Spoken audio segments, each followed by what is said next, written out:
Selamat pagi siswa-siswa sekalian. Hari ini kita akan membahas materi fisika untuk kelas 10. Pada awal pelajaran biasanya akan dibahas mengenai besaran dan satuan, juga dimensi.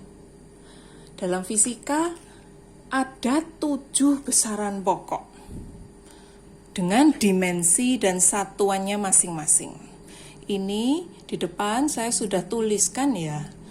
7 besaran pokok yang ada di dalam fisika itu panjang, lalu dimensi itu dinyatakan dalam huruf kapital.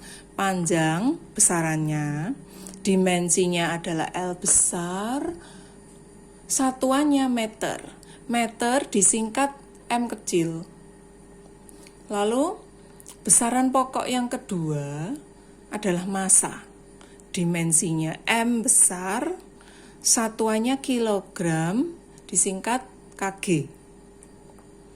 Besaran pokok waktu, dimensinya T besar, satuannya detik atau sekon, disingkat S kecil. Berikutnya adalah kuat arus, yang dimensinya I besar, satuannya ampere. Ampere ini disingkat A besar.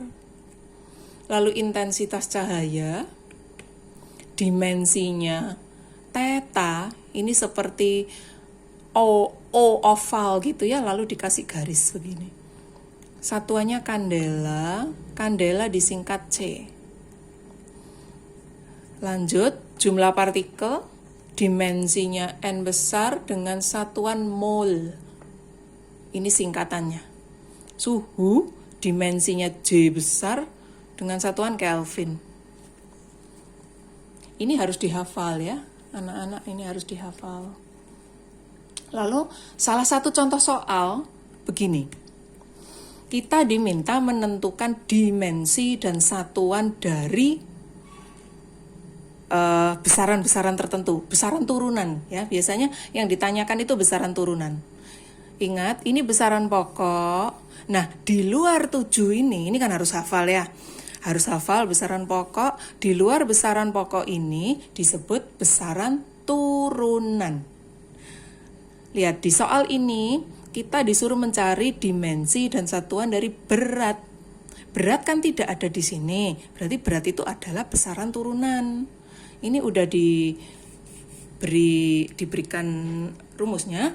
Berat adalah massa kali percepatan gravitasi, gitu ya. Coba kita cek, massa ada di sini? Ada. Nah, percepatan. Apakah percepatan ada di situ? Tidak ada. Berarti percepatan ini juga besaran turunan. Kalau besaran turunan kita masih harus mengubahnya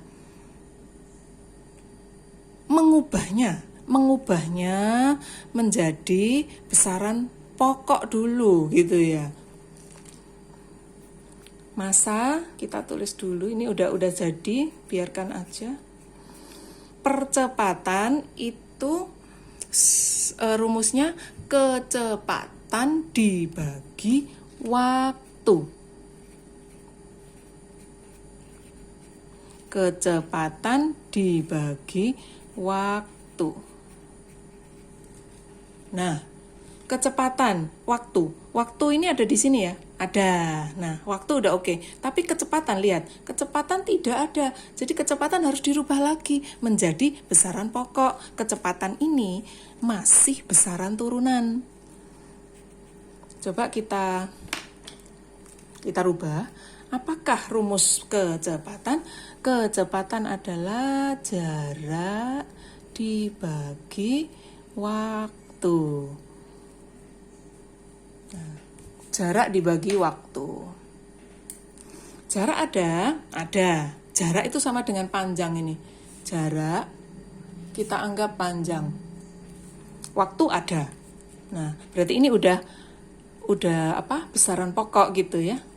Coba ditulis lagi di sini, bentuk besaran pokoknya massa kali kecepatan itu kan jarak dibagi waktu. Jarak dibagi waktu. Nah, lalu dibagi lagi dengan waktu. Jadi waktunya kan double. Kuadrat. Gitu ya. Bisa ngerti ya. Udah, ini udah dalam besaran pokok semua. Sekarang nextnya kita mau cari dimensi dan satuan. Kalau sudah dalam besaran pokok, mencari dimensi dan satuan tuh mudah gitu. Jadi langkah pertamanya mengubah besaran turunan menjadi besaran pokok. Apa ya? Sekarang dimensi dulu ya, dimensi ya. Dimensi berat. Tadi kan yang ditanyakan berat. Dimensinya berat apa? Massa. Lihat, massa apa ya? Massa itu M besar. Tulis di sini M besar. Kasih kurung begini ya. M besar kasih kurung tegak-tegak gini. Lalu kali jarak. Kali, di sini nggak usah dikasih kali, udah biarkan aja. Jarak itu panjang, dimensinya L. Nah, gini. Lalu waktu kuadrat. Waktu kan T. T kuadrat. Itu kan posisi di bawah. T kuadrat gini di bawah ya. Tapi kalau dalam dimensi enggak boleh ada yang di bawah per gini, nggak boleh. Jadi dinaikkan ke atas. Semuanya di atas. T pangkat. Tadi kan kalau di bawah T pangkat 2. Naik ke atas jadinya T pangkat min 2. Nah, begini. Ya. Lanjut, terakhir mencari satuan.